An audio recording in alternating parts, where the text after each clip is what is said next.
So today we're doing machine heading. Let's go through the step by step, then we'll do the practical part of it. The first step is skim through the headings. You know the headings available. The second one is quickly read through paragraph comprehensively. Scan through headings to see the one that summarizes or insinuates an idea in the paragraph. Let's say that there are about 7 or 6 paragraphs. When you read through the first paragraph, you go down to the headings and see which heading is the best fit for that paragraph. You pick the heading that best suits the paragraph, mark it, and write it down as your answer. If you encounter similar headings, read both carefully to understand their differences. Then establish if there are synonyms in the paragraphs compared to the keywords in the heading. Now, what does this mean? You find 2 closely related headings. You can then go over to the paragraph, read through it. If you will find any keyword in the paragraph that you will find in any of the headings, or synonym of any keyword in the paragraph that you will find in any of the 2 headings. That way, it helps you to make a better decision. You should not waste your time on one particular heading. Let's go to the practical part of it. Here we have paragraph A to I. Here we have heading 1 to 10. So when you see a question like this, the first thing you do, you skim through the headings. Now, number 1, you have one possible source of inaccuracies.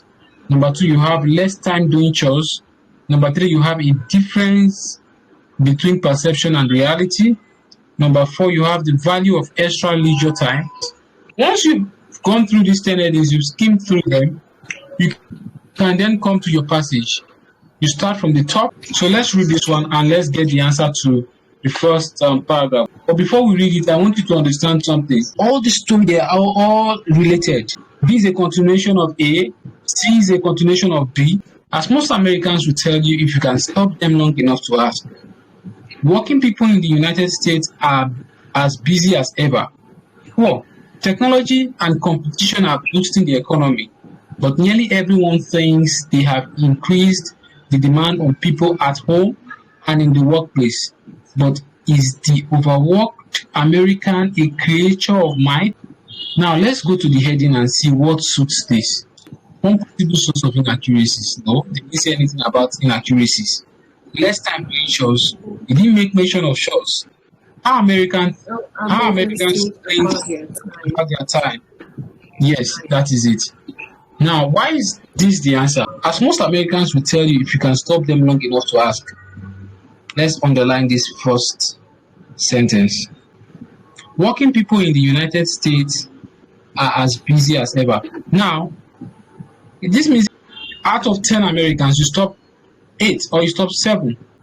They will tell you that working people in the United States are as busy as ever. And this is their perception. Now they say, I want you to take note of this.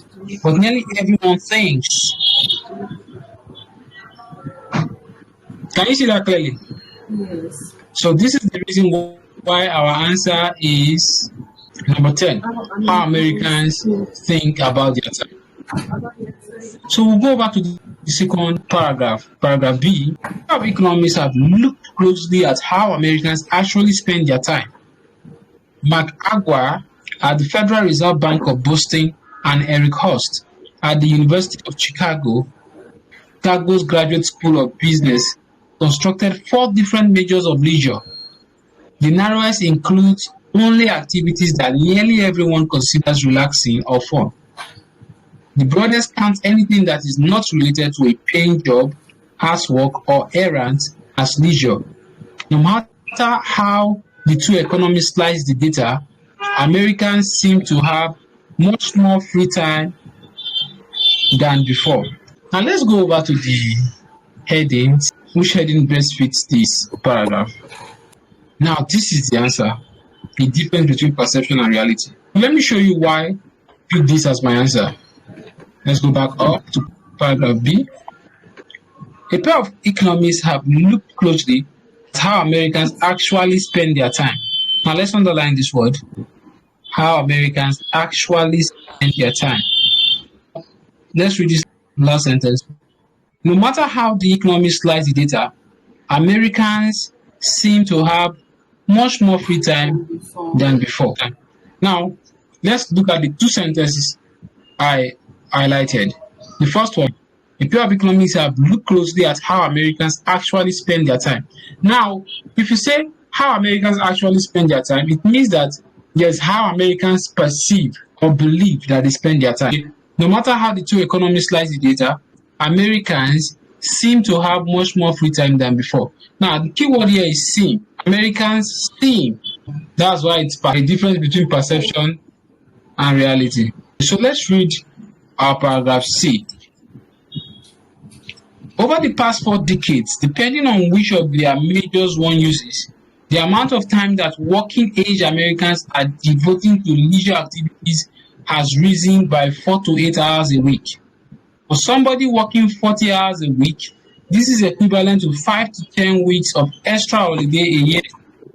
Nearly every category of American has more spare time, single or married, with or without children, both men and women. Americans may put in longer hours at the office than other countries, but that is because average hours in the workplace in other rich countries have dropped sharply. Okay, so let's go over and check to see what heading best fits this paragraph. Significantly more free time. Yes, this is the answer. Let's go and see why it is significantly more free time. The amount of time that working-age Americans are devoting to leisure activities has risen by 4 to 8 hours a week. Nearly every category of Americans has more spare time. Now let's even analyze the category. Single or married. That covers a whole lot of people. Okay, with or without children. So single or married cover a lot of people. With or without children, that makes it broader. Both men and women. In fact, this is the entire population. This is why our answer is significantly more free time. How then have Mesa, Agua, and Hoss uncovered a more relaxed America, where leisure has actually increased? Partly to do with the definition of work, and partly to do with the data they base their research upon. Most American labor studies rely on well-known official surveys, such as those collected by the Bureau of Labor Statistics, BLS, and the Census Bureau, that concentrate on paid work. These are good at gleaning trends in factories and offices, but they give only a murky impression of how Americans use the rest of their time. Mercer, Aguirre, and Hoss found that the hours spent at your employers are too narrow a definition of work. Americans also spend lots of time cooking, running errands, and keeping house. These chores are among the reasons why people say they are so overstretched, especially working women, children. Okay, so let's go over and check to see what heading best fits this paragraph. The need for a wider description of work. Yes, this is the answer. Now, why is this the answer? Now, let's underline it is partly to do with the definition of work. Mr. Aguirre and Hoss think that the hours spent at your employers too narrow a definition of work. Now let's underline this. These shows are among the main reasons why people say they are so overstretched, especially working women with children. From what we have here, these highlighted sentences, it is obvious that our answer is the need for a wider description of work. So let's go over to paragraph E. However, Mr. Aguirre and Hoss show that Americans actually spend much less time doing them than they did 40 years ago. There has been a revolution in the household economy. Appliances, home delivery, the internet, 24-hour shopping, and more varied, affordable domestic services have increased flexibility and freed up people's time. Remember what I told you about every part of this passage being linked to the other, as in it's a continuation. Now, when they say this, Americans actually spend much less time doing them. What do you think they imply by this then? The house chores. God bless you. House chores. That's what they imply by them. So understanding that they are connected helps you get a brighter and a clearer view. Okay, so let's go over and check to see what heading best fits this paragraph. This one is obvious. Less time doing chores. So why is it two? Let's go over. This is quite straightforward. Americans actually spend much less time doing them than they did 40 years ago. This juxtaposition is one. Now, there has been a revolution in the household economy, as delivery, flower shopping, and more varied affordable domestic services have increased flexibility and freed up boosting. Now, in fact, the whole of it points down to one thing: less time doing chores. Okay, let's go over to the next paragraph F. The data from Mercer Aguirre and Horst study comes from the time use diaries that American social scientists have been collecting methodically once a decade since 1965. These diaries ask people to give detailed information on everything they did the day before and for how long they did it. The beauty of such surveys, which are also collected in Australia and many European countries, is that they cover the whole day, not just the time at work. And they also have built-in accuracy check, since they must always account for every hour of the day. Okay, so let's go over and check to see what heading best fits this paragraph. An effective system for measuring time spent. This is obviously it. Obviously, an effective system for measuring time spent. So, what we are doing here is proving that yes, our answer is the best fit. So, we are showing that this actually talks about an effective system for measuring time spent. Okay, these diaries ask people to give detailed information on everything they did the day before and for how long they did it. This is a proof. Now, the beauty of such survey, which are also collected in Australia and many European countries, is that they cover the whole day. Now, the fact that this thing is also done in other countries, in Australia and other European countries, it goes a long way to show that it works. Now, let's see another proof. They cover the whole day, not just the time at work, and they also have a built-in accuracy check. So this is why we picked the heading that we picked. Do the numbers add up?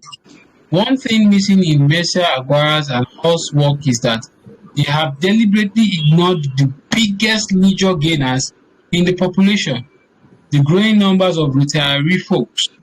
The two economies excluded anyone who has reached 65 years old, as well as anyone under that age who retired early. Americans' true leisure boom is even bigger than their estimates. Looking at this, you can tell the answer because you've read through it several times. So the answer for this is what? The effect of including retirees. Now, why is this the answer? Now, let's underline they have deliberately ignored the biggest leisure gainers in the population, the growing numbers of retired folk, excluded anyone who has reached 65 years old, as well as anyone under that age who retired early. Let's move on to paragraph H. The biggest theoretical problem with time diaries is multitasking. Do you measure the time you spend cleaning your house while listening to portable music as leisure or work? This problem may be exaggerated. Usually, people seem to combine two work activities using a laptop computer on the plane or two leisure ones, watching television and doing something else. The two economists counted many combinations of work and leisure, such as reading a novel while commuting or goofing off on the internet at the office, as time spent working. So let's go and see the best heading for this. And the answer is clear. One possible source of inaccuracies. Okay, now let me show you why the answer is one possible source of inaccuracies. The biggest theoretical problem with diaries is multitasking. What is time diaries? Time diaries is the source of their data. Just the first sentence implies that there's an issue. The two economists counted many combinations of work and leisure, such as reading a novel while commuting or goofing off on the internet at the office, as time spent working. That has created a bias. If my daughter is in a roller and I'm trying to rock her to sleep and I'm working on my laptop, they counted it as time spent working. This is already stating inaccuracies. Yes, this is already stating a possible source of inaccuracy. So that's why that's the answer. So let's go over to the next one. Okay, is all this leisure a good thing? Some part-time workers might well wish they had less leisure and more income. For most Americans, however, the leisure dividend appears to be a bonus. Using average hourly wages after tax, Stephen Davis, a colleague of Mr. House, reckons that the national value of 5 extra hours of leisure per week is $570 billion, or $3,300 per worker every year. So let's go and see the best heading for this. The value of extra leisure time, yes, of course. Americans are working harder is definitely not the answer. Do you know the honest truth? They didn't say anything about Americans are working harder in the whole passage. But they said things like Americans believe they are working harder. It seems like Americans are working harder, but they are not. I don't know if you get the point. Yes. Let's go and see why the answer is the value of extra leisure time. Using average hourly wages tax. Steve Davis continue. No, so let's just underline from this down. This is how we got our answer. This is it for matching heading question type. Tomorrow we'll be doing matching information. Can't wait to see you tomorrow.